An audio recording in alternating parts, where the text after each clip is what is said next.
original return into the fishing community. However, today you are assured that we shall return.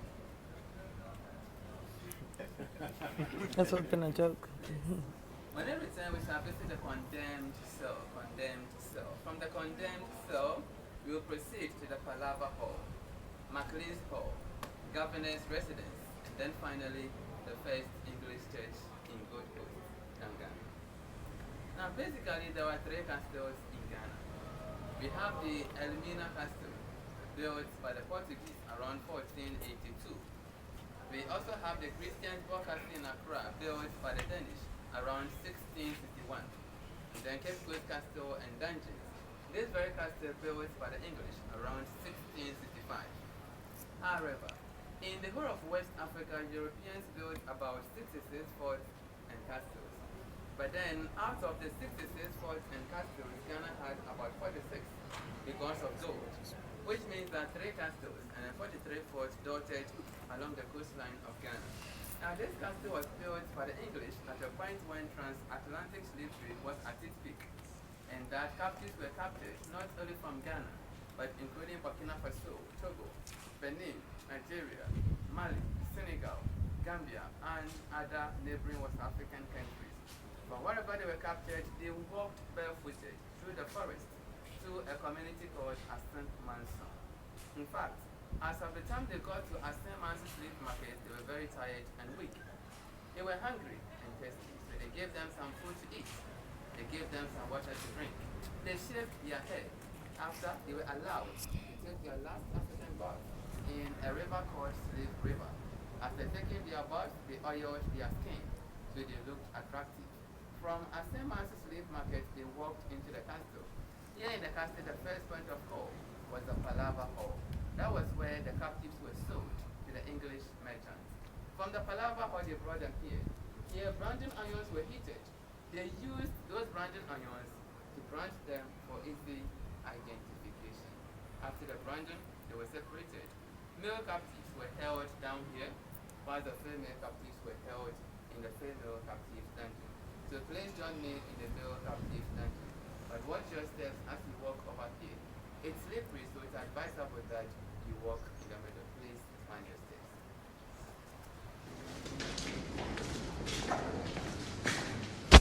It's a male dungeon. So, if there's 25 people in here right now, and you said it would be 2.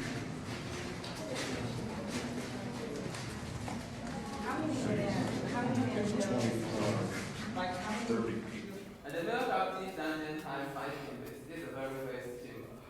We soon go through the rest of the chambers. Now the 5 chambers were designed for 1,000 men at a time. 1,000 men at a time, which means that 200 men in each of the chambers at a time. And so 200 men would be in here for a minimum period of 2 weeks and a maximum period of 3 months awaiting shipment.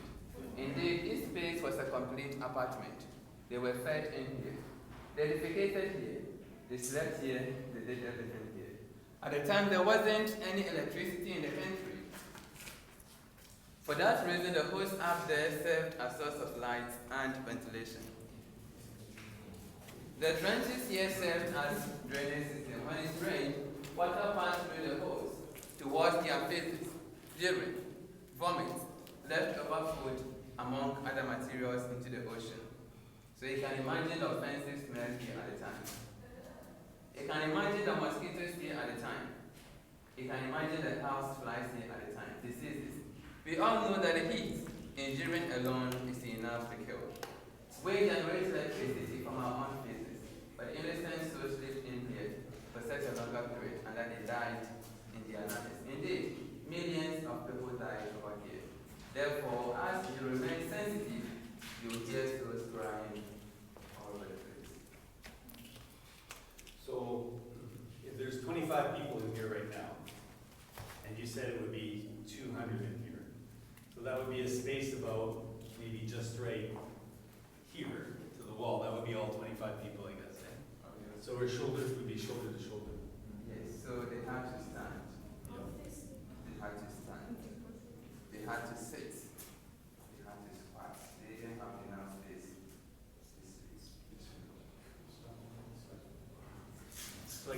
They lost their feelings as human beings. Today we are advocating for human rights. They had no right to do anything.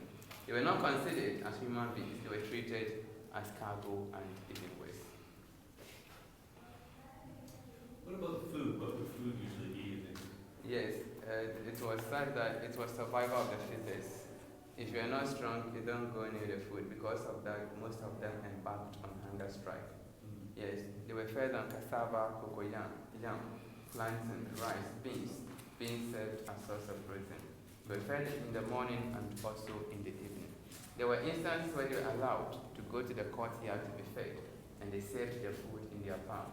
Hot rice with hot bean stew would be in their palm. They were fed in the morning and also in the evening. The very hand that they used for breakfast, they used the same hand for supper without washing. Diseases.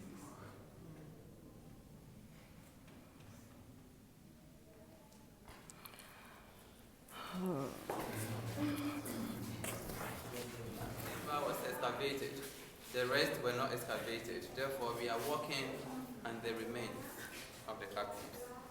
The only source of light and ventilation for 200 men. Hello, good morning. You are welcome. Yes, I'm Francis Kofi Iso, your guide. We've just started. We are in the male captives dungeon where 1,000 men were held for a minimum period of 2 weeks and a maximum period of 3 months awaiting shipment. 5 chambers in all. That is the first chamber. We are in the second chamber. We are going through the rest of the chambers. Feel free, ask questions. Your comments and your inputs are welcome. You are also allowed to take at least 70,000 pictures each.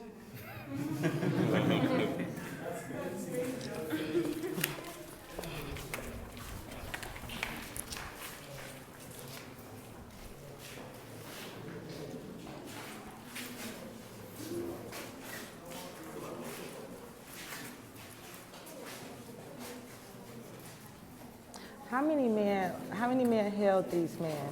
Like, how many Europeans held the slaves? About 200 at a time. So it was only 200 people holding 1,000 slaves? Yes. 200, they had powerful weapons. You see some of the weapons as we move along. Okay. Yes, we are in the third chamber, third. But then it is important to recognize that Europeans came to the Gold Coast as traders and then also as missionaries. Yes, the Portuguese were the first European nation to have come to the Gold Coast. They came around 1471. They brought us the first church. That was the Roman Catholic Church. So the Roman Catholic Church was established in the courtyard of the Elmina Castle. The people of Denmark brought us Presbyterian Church, and so Presby was established on top of the male slave dungeon at the Christiansborg Castle in Accra, Osu. The British brought us the first English church, Church of England, which changed name to Anglican Church. So Anglican Church was established right on top of this chamber. It started around 1752. Methodist Church started in the courtyard on the 1st of January 1835.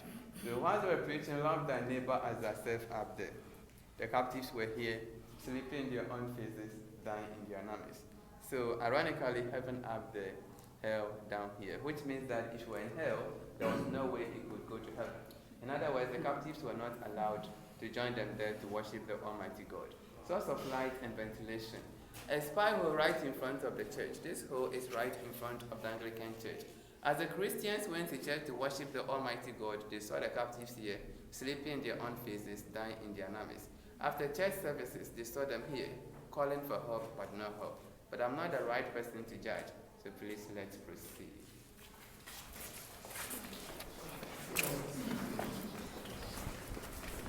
Fourth chamber, source of light and ventilation.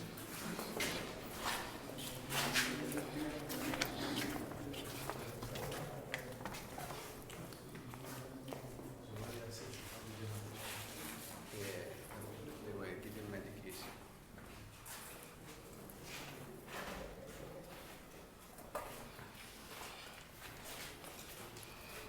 Temple, a shrine or deity. Here is Baita. We have some reeds over here. This shrine wasn't part of the dungeon system. While the captives were here, this wasn't here. From this side to that end, there was a tunnel, underground passage. They used to walk through, they joined the boats, then onto the ships. The tunnel was sealed around 1833 when the trade was abolished in these dungeons. Because of the fact that it's been sealed, we can't walk through. We will soon walk on it and look at part of it. It's about 72 meters. And this is one of the 77 shrines in Cape Coast. Before the arrival of the Europeans, Africans used to worship the Almighty God, upon the supreme being through natural things, such as rocks, rivers, mountains, trees, among other objects. So at the time, there was a very big rock occupying this piece of land. Chiefs of the land used to come here to worship. But when the Europeans acquired the land from the chiefs were not allowed to come here to worship. For that reason, a ritual was performed. Part of the rock was removed from here to town. Up there's a commercial bank. They used to go to that side to worship instead of here. But after the trade had been abolished, another ritual was performed, and it was brought back to its original place. That is why this is here. Here in Cape Coast, there are 77 lesser gods, 77 shrines in Cape Coast. This is one of them. It is called Nana Tabri. Nana Tabri. Nana Tabri is not just one of the gods in Cape Coast. It is the head of all the gods in Cape Coast. The priest in charge is not in at the moment. It's in the person of Nana Kwame Nkrabia. Nkrabia means destiny. Kwame is a male born on Saturday. Nana Kwame uses schnapps to pour libation to communicate to the spirit. That is why you see the bottles here. When the chiefs of the land come here to perform their rituals, they sit on the stools. Now let me emphasize that millions of the captives died. Millions of them died. Quantitatively, it's been estimated that about 200 million Africans went through slavery over a period of about 400 years. Out of the 200 million, 60 million attempted the Middle Passage. And with the 60 million, just about 12 million were able to survive the journey. So you can imagine. To survive a condition of this nature, to survive the Middle Passage, which was worse than a situation here, and to get to the New World, it is the grace of the Almighty God. So my guests, brothers and sisters like you brought these to pay tribute to those who died. May their souls rest in perfect peace. Excuse me. So while we were in the other room, you said that there was a church at the top. Yes. So while the church was going on up, the slaves were languishing at the bottom. Yes. The church was there for the entire time that Yes. this was used as a slave trading post. The church started around 1752. Mm-hmm. Yes. Meanwhile, the construction of the castle started in 1665. Okay. Yes. Which church was that? Sorry. Anglican Church. Anglican Church. The church requested for the services of a priest. So the priest came in to preach to them.